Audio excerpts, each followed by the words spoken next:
Kristus tanpa kesta kabur jroning susah lan bunga sadengah kaanan aku angidung memuji syukur Yeku kasano. Sugeng enjang para adi yuswa, sugeng pepanggihan malih wonten ing renungan padintenan adi yuswa ing dinten Kemis wagi 21 Januari 2026. Sumangga dinten punika kita nampeni jejer murih wilujeng.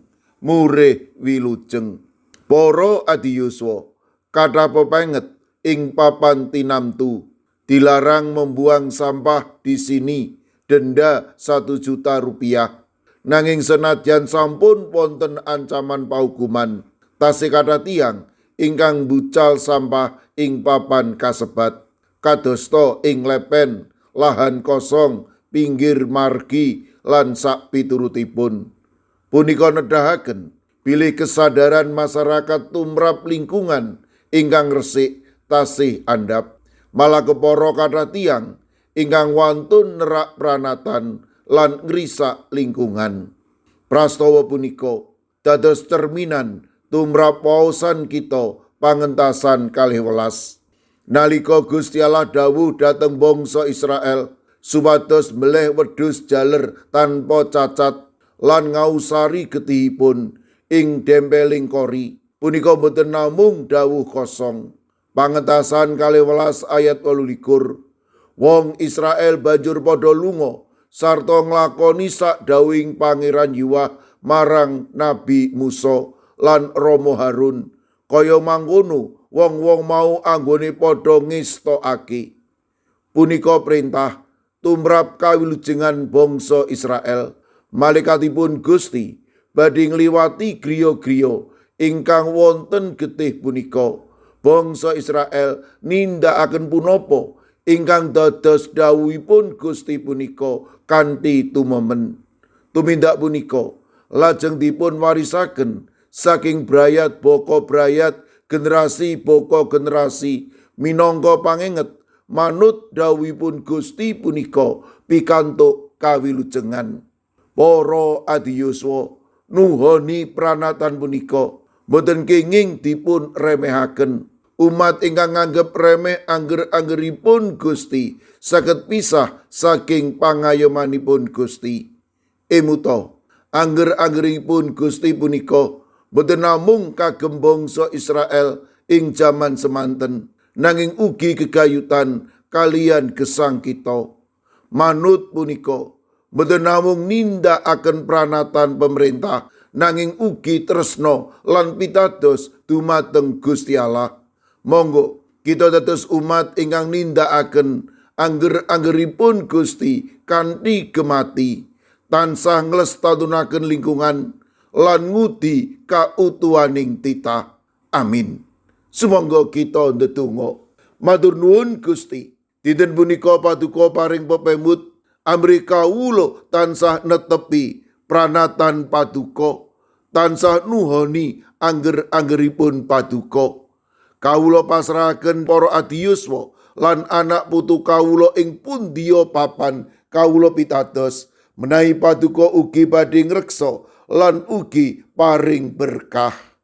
Kawula pasrahaken dhateng sawetawis sedherek kawula ingkang nembe nandhang sakit lan ing pemulihan, kawula pitados menawi paduka ugi badhe maringi wetahing kesarasan. Kawula pasrahaken sawetawis sedherek kawula ingkang wedal sak mangke wonten ing pemulihan. Kawula pasrahaken Bapak Suparmin, Ibu Sriati Sutrisno, Ibu Pendeta Gledis, Bapak Irfan Sugianto, Bapak Joko Umboro, Umbawa ing Klitren Yogyakarta, Ibu Bambang HN lan sawetawis sedherek kawula ingkang dasak mangke nembe wonten ing pemulihan. Kawula pitados menawi paduka ugi badhe maringi kesarasan ingkang wetahasan. Kaudinipun sedherek kawula ing GKJ Antp ingkang nembe nandhang sakit lan ing pemulihan, Ibu Paini, Ibu Jumini, Ibu Juminah, Bapak Joko Wahyu Adi, Bapak Kustam, Bapak Sukiman, Bapak Slamet Mulyono, Mbah Tuminem lan Mbah Jah, kawula pitados paduka ugi badhe ngreksa lan paring berkah.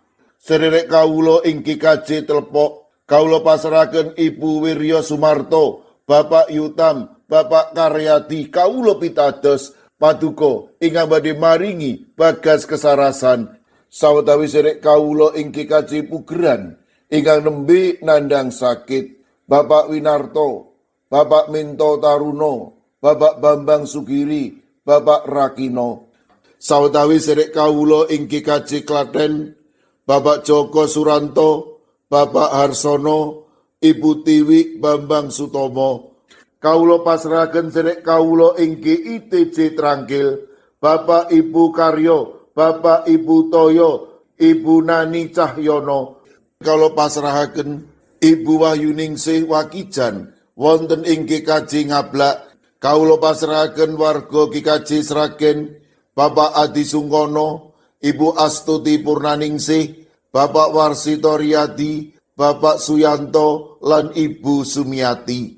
Kawula pasrahaken warga GKJ Magelang, Ibu Ediati Sarmo, Mbak Cilik, Ibu Pratiwi, Bapak Mangku, mekaten ugi Ibu Otniel Ngatius ing Wonosari, Bapak Edi Mursetyo ing GKJ Kabluk, Bapak Yohanes Kuncoro wonten ing GKJ Immanuel Solo, Bapak Wijongko ing GKJ Sedayu, Bapak Sudiat, Bapak Paminto Saputro ing GKJ Wedi.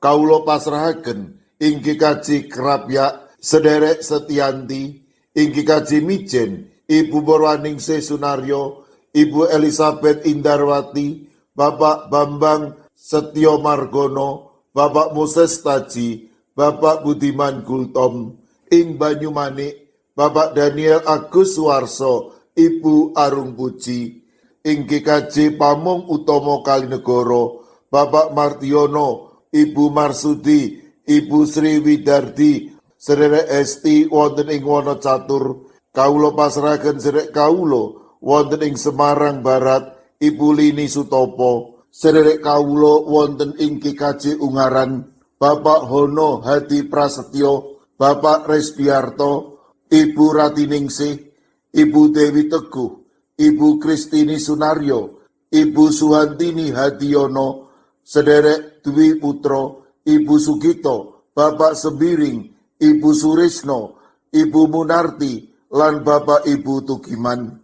Lan kawula pasrahaken ing GKJ Tuban, Bapak Yohanes Mudadi, ing GKJ Wonosobo, Bapak Lazarus Samijan, Ibu Endang Sarjono, Bapak Yusuf Sunaryo. Kawula pasrahaken Ibu Lasiem ing Gundang Winangun, Eyang Sarwito ing GKJ Ngalian.